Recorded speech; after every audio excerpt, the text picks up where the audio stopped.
श्री कृष्ण कहते हैं, जिंदगी में कभी उदास मत होना, कभी नाराज नहीं होना। ये जिंदगी एक संघर्ष सी चलती रहेगी, बस तुम अपना जीने का अंदाज न खोना।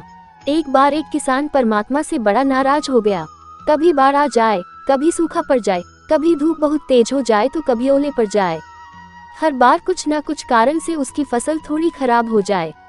एक दिन बड़ा तंगा कर उसने परमात्मा से कहा, देखिए प्रभु, आप परमात्मा हैं, लेकिन लगता है आपको खेती बाड़ी की ज्यादा जानकारी नहीं है। एक प्रार्थना है कि एक साल मुझे मौका दीजिए, जैसा मैं चाहूँ वैसा मौसम हो, फिर आप देखना मैं कैसे अन्न के भंडार भर दूंगा।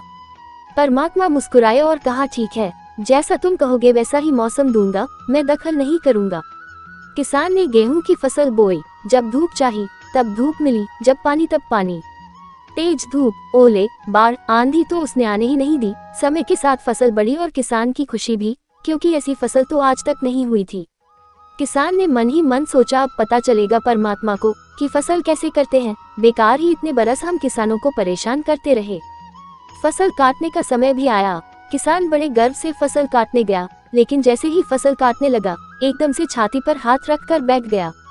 गेहूं की एक भी बाली के अंदर गेहूं नहीं था, सारी बालियां अंदर से खाली थी। बड़ा दुखी होकर उसने परमात्मा से कहा, प्रभु ये क्या हुआ? तब परमात्मा बोले, ये तो होना ही था, तुमने पौधों को संघर्ष का जरा सा भी मौका नहीं दिया।